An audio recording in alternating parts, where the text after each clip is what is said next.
Ce que j'ai vu ce jour-là, ça m'a choquée.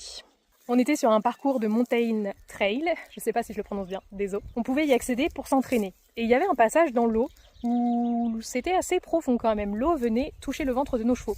Le mien est habitué à aller dans les rivières, etc. Donc il est passé sans souci. On fait plusieurs allers-retours et on voit un couple de personnes qui ont l'air d'avoir une quarantaine d'années qui attendent pour passer à leur tour. Du coup on se pousse. On leur laisse la place. Le monsieur avait un cheval alezan qui est passé nickel et la dame avait un cheval gris qui lui a bloqué sur la rive. Il voit son copain s'éloigner, donc c'est un peu la panique à bord et sa cavalière commence à paniquer aussi. Elle commence en lui mettant des coups de talon, puis quelques coups de cravache. Son mari revient après avoir fait le tour de l'obstacle et lui dit d'insister plus fort.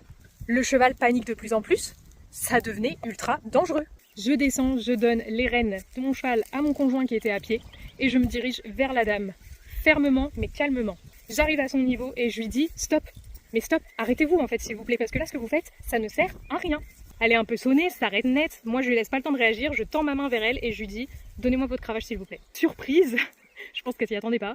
Elle me la donne mais sans broncher, sans réfléchir. Et là je me mets à lui parler calmement parce que je me rends bien compte que ça sert à rien que je m'énerve, ça n'aidera pas. Et je lui demande de me présenter son cheval. Comment il s'appelle ? Quel âge il a ? Tout ce que je me rappelle c'est qu'il avait 4 ans, qu'il venait tout juste d'être débourré et que c'était leur première sortie en extérieur. Je lui demande par la même occasion si c'est la première fois qu'il voit de l'eau.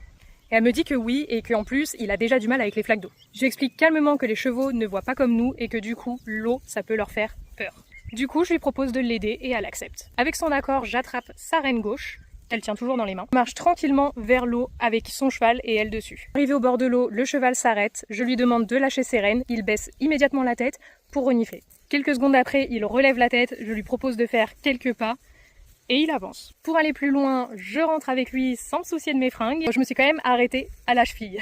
Quand j'ai eu mes chevilles immergées dans l'eau, je lui ai dit à la dame de gentiment presser ses mollets pour l'inviter à avancer. Et j'avais toujours sa cravache dans les mains d'ailleurs. Et là, il traverse tout seul. Elle fait le tour, elle revient vers moi, je lui dis on refait un essai, elle est ok. Je m'approche jusqu'au bord avec son cheval et cette fois je ne rentre pas dans l'eau. Elle presse légèrement les mollets, le cheval y va. Elle arrive au bout, je lui dis de faire tout de suite demi-tour et de revenir directement vers moi dans l'eau. Ce qu'elle fait et ce que son cheval fait, en hésitant un petit peu mais vraiment quelques secondes et il y va tout seul. La dame revient vers moi, banane jusqu'aux oreilles et me remercie. Du coup je lui rends son sourire et sa cravache et je lui dis vous voyez, vous en avez pas besoin. Je lui rappelle avec bienveillance que son cheval découvre encore tout, qu'il est jeune, qu'il est fraîchement débourré, que c'est leur première sortie, il ne peut pas exiger ce qu'il ne connaît pas. Elle me remercie, son mari aussi, ils étaient hyper reconnaissants. Parfois il suffit juste un peu de patience, de respect et de compréhension pour changer une situation. Si j'étais partie en excès de colère contre eux sans chercher à les comprendre et les aider, on aurait juste été 3 clampins qui se hurlent dessus.